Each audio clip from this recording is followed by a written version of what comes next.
बिस्मिल्लाहिर्रहमानिर्रहीम अस्सलाम वालेकुम। Welcome to fees B tech learning. Students, last lecture में हमने बात की थी नेटवर्क और इसके क्राइटेरिया के बारे में। आज कुछ लेक्चर है उसमें हम बात करेंगे फिजिकल स्ट्रक्चर ऑफ नेटवर्क। तो चलते हैं अपने लेक्चर की जानिब। फ़र्स्ट ऑफ़ ऑल हमारे पास नेटवर्क है, ये हम पिछले लेक्चर में देख चुके हैं, लेकिन फिर भी आई विश कि आपके माइंड में थोड़ा सा रिकॉल हो जाए, ठीक है। और अगर आपने जो प्रीवियस लेक्चर है वो अगर नहीं देखा तो आप प्लीज़ देख लें ताकि आपको तमाम चीज़ों की अच्छे से समझ आ जाए। तो हमारे पास देखते हैं नेटवर्क क्या होता है। Network basically set of devices होते हैं जो कि कनेक्ट किए होते हैं कम्युनिकेशन लिंक्स के साथ, ठीक है। सेट ऑफ डिवाइसेस मतलब कि कोई भी कंप्यूटर हो सकता है, कोई लैपटॉप हो सकता है, कोई पीसी, कोई मोबाइल फ़ोन या कोई भी ऐसी चीज़ जिसके अंदर से डाटा जो है वो सेंड भी हो सके और जो डाटा रिसीव भी कर सके, ठीक है। और कम्युनिकेशन लिंक हमारे पास क्या होता है। कम्युनिकेशन लिंक कोई भी ट्रांसमिशन मीडिया होता है, जिस तरह कि अगर मेरे पास एक ये डिवाइस है और एक ये डिवाइस है और इन दोनों डिवाइसेस के दरमियान मैंने जो है वो डाटा सेंड करना है, तो मुझे किसी ना किसी ट्रांसमिशन मीडिया की ज़रूरत पड़ेगी, ठीक है। ट्रांसमिशन मीडिया मेरा डाटा यहाँ से लेके इधर लेके जाएगा, ठीक है। और ये जो ट्रांसमिशन मीडिया है ये किसी भी वाईफाई सिग्नल्स पे भी जो है वो कंसिस्ट हो सकता है, किसी ईथरनेट का बना हो सकता है, किसी ऑप्टिकल फाइबर का भी बना हो सकता है, ठीक है। तो अगर हम यहाँ पिक्चर में देखें तो हमें अच्छे से समझ आ जाएगी। देखें यहाँ पे बहुत सारी डिवाइसेस है, जिस तरह ये डिवाइस है, ये प्रिंटर है, ये हमारे पास एक डिवाइस है, ये हमारे पास मोबाइल फ़ोन है। अब देखें ये जो हमारे पास कंप्यूटर ये थ्रू वाईफाई इस डिवाइस से कनेक्टेड है, ठीक है। और ये जो हमारे पास कंप्यूटर है ये थ्रू ईथरनेट इस डिवाइस से कनेक्टेड है। ये प्रिंटर भी इस जो है वो डिवाइस से कनेक्टेड है। मतलब कि जो सारी डिवाइसेस हैं ये कनेक्ट है, ठीक है, बाय कम्युनिकेशन लिंक्स। तो इसको हम बोलते हैं नेटवर्क, ठीक है। अब हम नेक्स्ट चलते हैं जहाँ पे हम देखेंगे कि फ़िज़िकल स्ट्रक्चर ऑफ नेटवर्क्स क्या होता है। ओके जी। तो फिजिकल स्ट्रक्चर ऑफ नेटवर्क में बेसिक वैसे तो बहुत ज़्यादा चीज़ें आती हैं, लेकिन इसमें जो बेसिक चीज़ें हैं वो इसकी दो टाइप्स हैं, ठीक है। उन दोनों टाइप्स को हम देख लेते हैं। फर्स्ट ऑफ ऑल हमारे पास है वो टाइप ऑफ कनेक्शन में सबसे पहले पॉइंट टू पॉइंट का मतलब क्या होता है कि connection for a dedicated link for two devices. यानी कि पॉइंट टू पॉइंट में जो दोनों डिवाइसेस हमारी आपस में कम्युनिकेट कर रही होती हैं वो एक डेडिकेटेड लिंक के साथ कनेक्टेड होती हैं। अगर मैं आपको पिक्चर में दिखाऊं आगे तो आपको ज़्यादा अच्छे से समझ आ जाएगी। देखें ये हमारे पास एक डिवाइस है और ये हमारे पास सेकंड डिवाइस है, ठीक है। ये दोनों डिवाइसेस एक लिंक के साथ आपस में कनेक्टेड है, ठीक है। अब ये जो लिंक है ये सिर्फ इन दो डिवाइसेस के साथ कनेक्टेड है, अदर किसी थर्ड डिवाइस के साथ कनेक्टेड नहीं है, ठीक है। तो अगर हमारे पास एक ऐसा कम्युनिकेशन सिस्टम हो, एक ऐसा कनेक्शन हो जिसमें एक लाइन, ये जो हमारे पास एक लाइन है ये सिर्फ दो डिवाइसेस को आपस में कनेक्ट करे, तो फिर इस सिस्टम को हम बोलते हैं पॉइंट टू पॉइंट कनेक्शन, ठीक है। ओके जी। इसके हमारे पास बहुत ज़्यादा एडवांटेजेस भी हैं। सबसे पहला जो हमारे पास इसमें एडवांटेज है वो है सिक्योरिटी का एडवांटेज। सिक्योरिटी का किस तरह के देखें ना, हमारे पास जो है वो यहाँ पे ये जो लिंक है ये सिर्फ और सिर्फ इन दो डिवाइसेस को मिला रहा है, ठीक है। इन दो डिवाइसेस को ही कम्युनिकेट करवा रहा है आपस में। तो यहाँ पे हमारे पास है वो, चूँकि यहाँ पे कोई तीसरी डिवाइस है वो अटैच्ड नहीं है, तो इसलिए हमारी जो इन्फॉर्मेशन है वो किसी तीसरी डिवाइस तक नहीं जा सकती, ठीक है।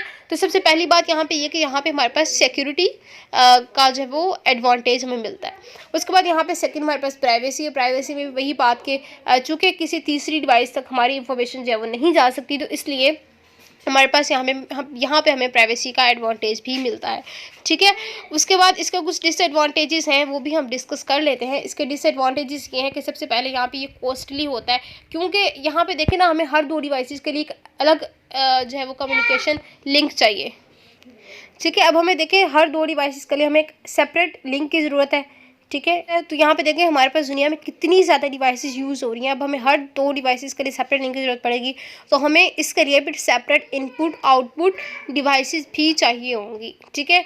तो इनपुट आउटपुट डिवाइसेस चूँकि कॉस्टली होती हैं, तो सबसे पहला जो इसका एडवांटेज है वो है कि ये सिस्टम कॉस्टली होता है, ठीक है। और दूसरा ये सिस्टम टाइम कंज्यूमिंग भी होता है, ठीक है। मतलब इस सिस्टम को लगाना, इस सिस्टम को इस्टेब्लिश करना टाइम कंज्यूमिंग होता है। अब देखें हमने हर दो डिवाइसेस के लिए एक इनपुट आउटपुट सिस्टम जो है वो इनेबल करना है, तो इसके लिए टाइम तो लगेगा, ठीक है।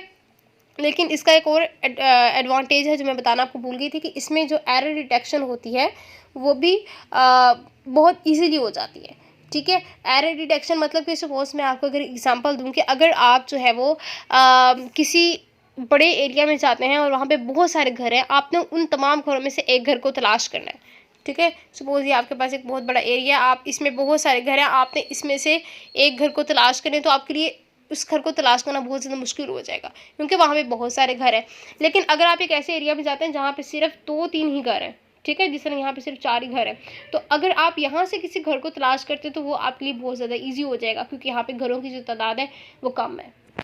इसी तरह यहाँ पे होता है, चूँकि डाटा सिर्फ 2 डिवाइसेस के दरमियान ही ट्रांसमिट हो रहा होता है, तो जो लिंक के ऊपर जो यहाँ पे जो कम्युनिकेशन लिंक है, इसके ऊपर डाटा की जो रफ्तार होती है, जो ट्रैफिक होती है, वो बहुत कम होती है। तो इसलिए इजीली एरर्स और जो लॉसेस होते हैं उन्हें डिटेक्ट कर लिया जाता है, ठीक है। तो इसके जो एडवांटेजेस थे उनमें हमारे पास सबसे फर्स्ट पे हमारे पास था सिक्योरिटी, सेकंड पे प्राइवेसी और थर्ड पे हमारे पास एरर डिटेक्शन आ गया। इसके जो डिसएडवांटेजेस है उसमें हमारे पास कॉस्टली था, टाइम कंज्यूमिंग था, ठीक है। और इसके बाद हम चलते हैं मल्टीपल पॉइंट कनेक्शंस की तरफ।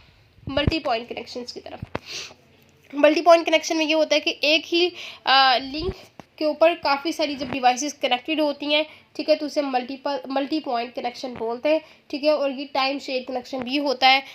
Sorry for this. Time share connection किस तरह से होता है कि सपोज कि अगर हमारे पास एक ही लिंक के ऊपर काफ़ी सारी डिवाइसेस कनेक्टेड हैं, तो अगर हम कोई डाटा इसके ऊपर से पास करवाना चाह रहे हैं, तो फिर सपोज कि मैं इस डिवाइस से इस डिवाइस के दरमियान कम्युनिकेट कर रही हूँ, तो फिर जब तक डाटा यहाँ से यहाँ पे जा रहा होगा तो इन दोनों डिवाइसेस को वेट करना पड़ेगा, ठीक है, अपनी जो है वो कम्युनिकेशन के लिए।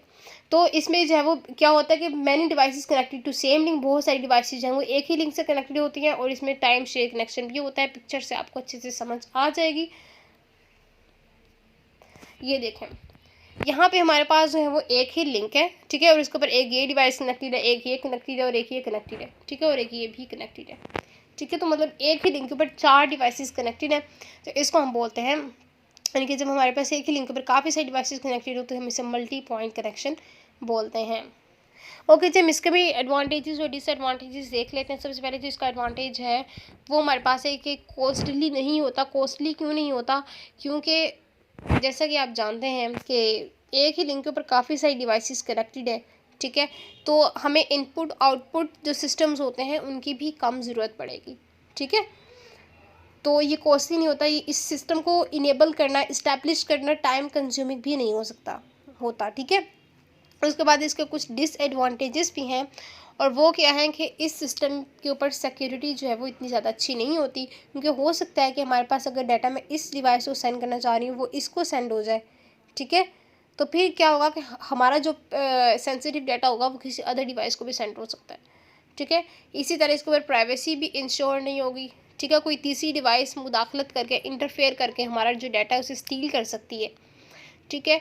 उसके अलावा इसमें एरर डिटेक्शन भी डिफ़िकल्ट होगी। वो किस तरह, जैसे मैंने आपको प्रीवियस में एग्जांपल दी थी कि अगर आप किसी बड़े एरिया से ज़्यादा सारे घरों से एक घर को तलाश करना चाहें तो वो डिफ़िकल्ट होता है एज़ कम्पेयर टू कि अगर हमारे पास एरिया छोटा है और उसके अंदर जो है वो सिर्फ 3-4 घर हैं, ठीक है, तो अगर आप उसमें से किसी घर को तलाश करना चाहते हैं तो वो आपके लिए ज़्यादा ईजी होगा, ठीक है। तो इसी तरह से यहाँ पे कि यहाँ पे चूँकि 4 डिवाइसेस एक ही लिंक से कनेक्टेड है, तो इसके ऊपर ट्रैफिक भी ज़्यादा होगी इस लिंक के ऊपर, ठीक है। डाटा ज़्यादा शेयर हो रहा होगा, तो चूँकि डाटा ज़्यादा शेयर हो रहा होगा तो इससे यहाँ पे एरर डिटेक्शन और जो लॉसेस होते हैं उन्हें डिटेक्ट करना बहुत ज़्यादा डिफ़िकल्ट हो जाएगा, ठीक है। तो ये तो थे हमारे पास जो है वो पॉइंट टू पॉइंट कनेक्शन और मल्टी पॉइंट कनेक्शन जो कि आज हमने देखे, ठीक है। और अगर अगर आपकी कोई क्यूरी हो, अगर आपको कोई चीज़ समझ नहीं आई तो आप नीचे कमेंट बॉक्स में पूछ सकते हैं, ठीक है। और इसके अलावा अगर आपको इसको समझने में कोई मुश्किल हो रही है तो आप मेरे प्रीवियस लेक्चर्स ज़रूर देखिएगा ताकि आपको इनकी अच्छी समझ आ जाए। So subscribe the channel, share and like the channel. अल्लाह हाफिज़।